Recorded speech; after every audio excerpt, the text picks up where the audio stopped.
오늘 우리가 읽은 아침 본문에 보면 이제 하나님께서 만드신 그 리워야단이라고 하는 동물에 대한 얘기를 합니다. 리워야단은 이제 옛날 개역 성경에 보면은 악어라고 이렇게 번역을 해놓고 있는데요. 그냥 악어라고 하기보다는 악어보다는 좀 상상하기 힘든 덩치의 큰 어떤 악어 종류의 괴물 수준의 어떤 파충류 이런 것들을 의미하는 것이라고 할 수가 있습니다. 근데 이제 이게 어떤 동물인지 정확하게 알 수가 없어요. 어떤 분들은 이게 공룡일지 모른다 이렇게 얘기하는 분들도 덜어 있습니다.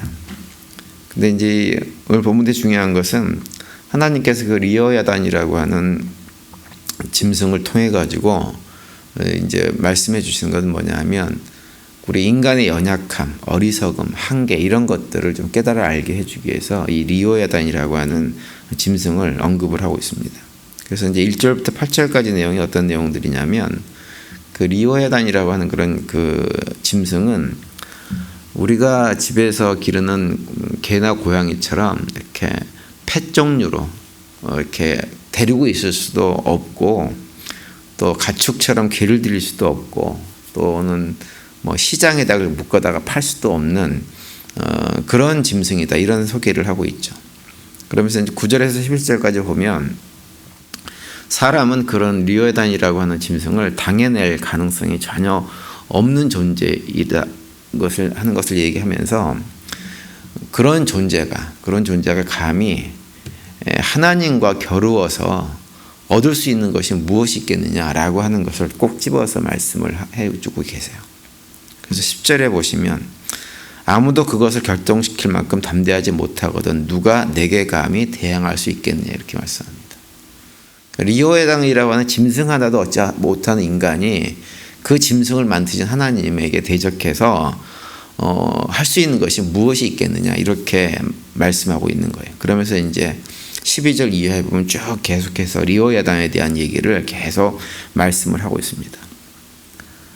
그러면서 이제 하는 얘기가 그 짐승의 어떤 강력함, 그러니까 모든 사람들이 리어야단을 이렇게 두려워하지만 그 리어야단이라는 짐승에 대해서는 어떤 공격도 하지 못할 정도로 그렇게 강력한 짐승이다 이런 얘기를 합니다. 그러면서 뭐 꼬리로 물을 치면 물에 막 거품이 일어나고 그 놀라운 어떤 그런 어떤 용맹함 이런 것들에 대한 묘사를 쭉 이렇게 마지막 절까지 소개하고 있는 것을 볼 수 있습니다. 그러면서 이제 34절에 보면 이렇게 돼 있어요. 그것은 모든 높은 자를 내려다보며 모든 교만한 자들에게 군림하는 왕이니라 이렇게 얘기합니다. 그러니까 그 어떤 것도 그 리어야단이라고 하는 짐승에 대해서 대적하지 못하고 오히려 그 짐승이 왕처럼 군림할 정도로 강력한 존재다라고 얘기합니다.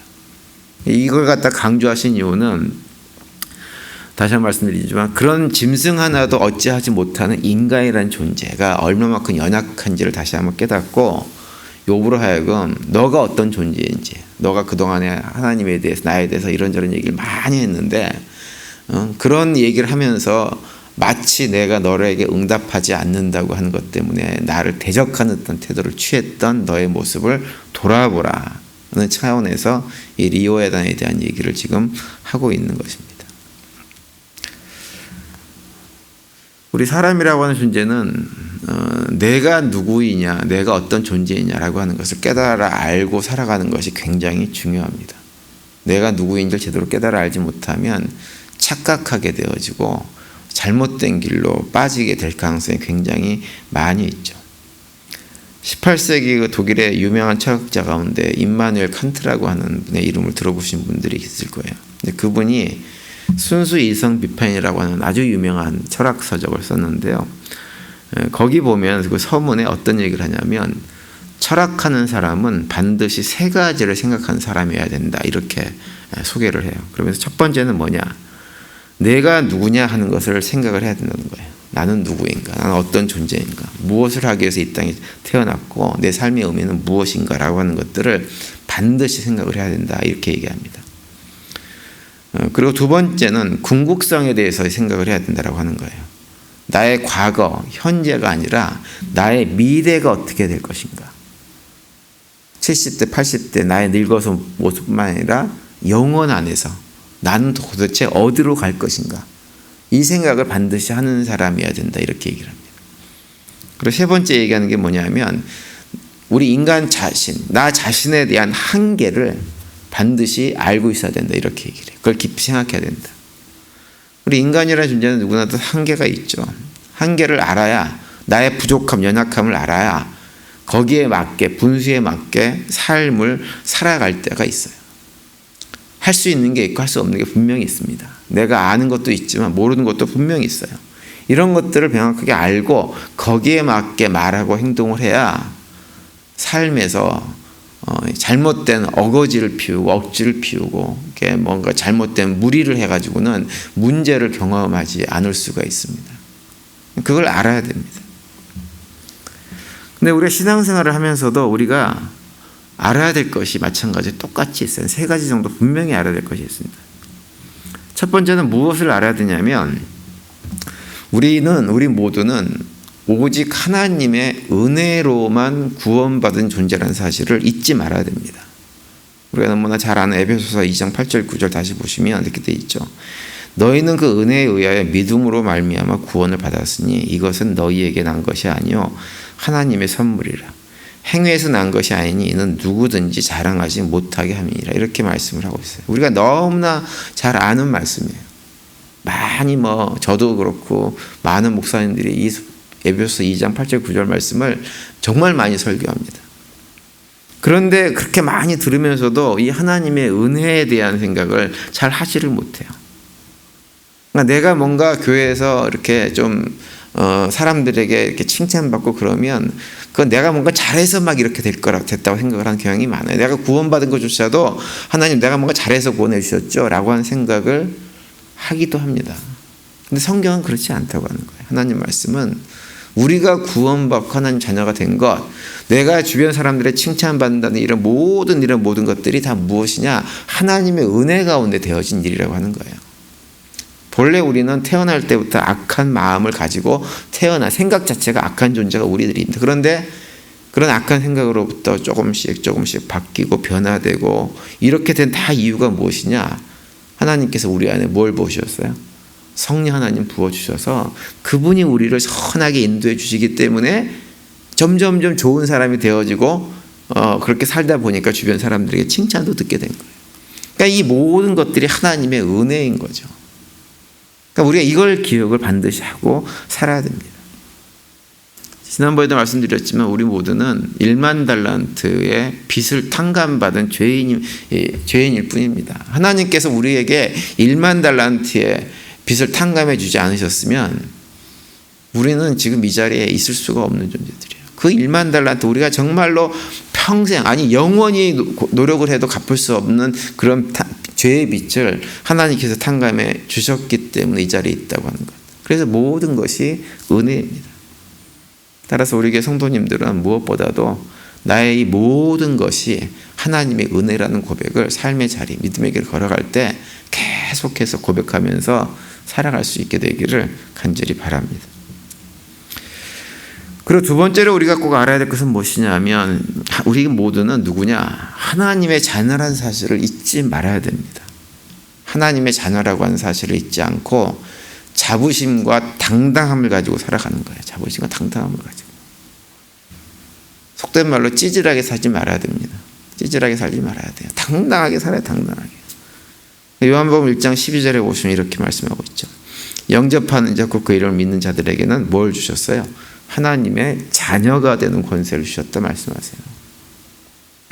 우리는 모두는 예수를 영접한 사람들이기 때문에 다 누구냐? 하나님의 자녀들입니다. 근데 이걸 자꾸 잊어버리고 사는 거죠. 천지만물을 지으시고 리오야단 같은 존재를 만드신 하나님이 누구예요? 우리의 아버지예요. 그분이 멀리 있는 타자가 아니에요. 이웃집 아저씨가 아니에요. 그분은 누구냐? 우리의 아버지세요. 온 우주 만물의 주인 되시는 그분이 우리의 아버지란 말이에요. 한국의 삼성전자나 미국의 애플 이런데 사장의 아들 같은 경우 어떻게 살아요? 어깨를 펴고 당당하게 살잖아요. 우리는 근데 그것과 비교할 수 없이 온 우주 만물의 주인 되신 하나님의 자녀들이란 말이에요.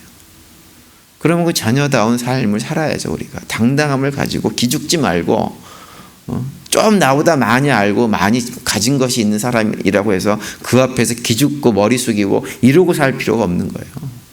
내가 비록 지금은 좀 부족하고 없어도 사실은 하나님께 정말 나에게 필요하면 다 주실 수 있는 모든 것을 다 허락하실 수 있는 분이 누구냐? 우리 아버지란 말이에요. 그 당당함을 가지고 우리가 살아야 됩니다. 하나님은 아무리 작고 보잘것없는 것도 강력하고 크고 위대하게 만드시는 분이 우리 하나님이세요. 내가 작고 부족한 건 아무런 문제가 그래서 안 되는 겁니다. 그래서 이사야 60장 22절에 보면 이런 말씀을 해주고 있어요. 그 작은 자가 천명을 이루겠고 약한 자가 강국을 이룰 것이라. 때가 되면 나 여호와가 속히 이루리라. 이렇게 말씀하세요. 이스라엘 백성들이 멸망을 해가지고 다 포로로 잡혀가고 이런 상황 속에서 더 이상 아무것도 아닌 존재처럼 되어져 있는 이스라엘 백성들에게 말씀하시는 거예요. 작은 자가 천명을 이루겠고 약한 자가 강국을 이루게 만드시는 분이 누구냐? 나 여호와 하나님이다. 그걸 기억해라. 이렇게 말씀을 하고 있는 것입니다. 그래서 우리가 아무리 나 자신을 볼 때 하찮아 보이기도 하고 보잘것없어 보이기도 하고 너무나 연약하고 아는 것도 없고 몸도 약하고 그렇다 하더라도 기억하세요. 우리 뒤엔 누가 있어요? 우리 아버지 하나님이 계세요. 그러니 이 땅을 살아가면서 정말 자부심과 당당함을 가지고 매일매일 순간순간을 살아갈 수 있게 되기를 간절히 바랍니다. 그리고 마지막 세 번째로 우리는 누구냐? 우리는 세상의 빛과 소금으로 부름받은 존재라는 사실을 잊지 말아야 됩니다. 마태복음 5장에 보면 산상수훈을 예수님께서 말씀하시면서 우리에게 뭐라고 말씀하셨냐면 너희는 세상의 빛이다, 소금이다 이렇게 말씀하셨어요. 너희는 세상의 빛이 될 것이야, 소금이 될 것이야 라고 말씀하신 것이 아니라 너희는 이미 세상의 빛이고 세상의 소금이야 이렇게 말씀하셨어요. 예수님께서 산상수훈을 말씀하실 때 그 자리에 있던 청중들은 아직 예수를 제대로 믿지도 않은 사람들입니다. 제자들 또한 예수님에게 훈련을 잘 받아가지고 빛과 소금의 역할을 감당할 만한 능력이 있었냐면 없었던 상태예요. 그런데 예수님께서 그들을 향해서 뭐라 그러냐면 너희들은 빛이고 소금이다 이렇게 말씀을 하세요. 그 얘기는 무엇이냐 하면 빛으로 소금으로 살아가야 된다라고 하는 거예요. 내 상태가 어떠하든 상관없이 빛이 되기 위해서 소금이 되기 위해서 세상을 밝히기 위해서 세상의 악하고 더러운 것들을 깨끗하게 씻어내는 존재가 되기 위해서 살아가야 된다고 하는 거예요. 왜 그렇게 말씀하시느냐? 주님께서 우리 안에 누구를? 성령 하나님을 부어주시기 때문에 그분을 품고 내가 비록 믿음의 연륜이 짧아도 약해도 내 힘으로는 안 되지만 내 안에 계신 성령 하나님을 의지하고 살아가면 우리는 얼마든지 이 세상 가운데서 빛과 소금의 역할을 감당하면서 살아갈 수가 있습니다. 그것을 아시기 때문에 너희는 빛이다, 소금이다 말씀하시면서 선포하시면서 우리한테 그렇게 살라고 말씀을 하고 있는 거예요. 우리 교회 성도님들이 아무리 연약해도 내가 가진 것이 없고 지식이 없고 능력이 없는 것 같이 보여도 우리에게 이미 성령 하나님을 주셔서 우리에게 모든 것을 가능하게 하신 분이 하나님이시기 때문에 그 하나님을 믿고 의지하는 가운데 빛과 소금의 역할을 잘 감당하는 삶을 살아낼 수 있게 되기를 간절히 바랍니다. 늘 우리가 은혜로 구원받은 백성이라는 사실을 잊지 마시고 우리 뒤에는 든든하게 아버지 하나님이 계시다는 사실, 그분이 우리 아버지라는 사실을 믿고 당당함을 가지고 빛과 소금의 역할을 감당하면서 우리가 속해 있는 삶의 자리를 더욱더 밝게 빛나게 깨끗하게 아름답게 만들어 나가는 일에 귀하게 쓰임받는 우리 모두가 되시기를 바랍니다. 오늘 하루도 그런 고백 가운데 살아가시면서 믿음으로 승리하시고 또 하나님께 주시는 평강이 넘치는 복된 하루가 되시기를 간절히 축원을 드립니다.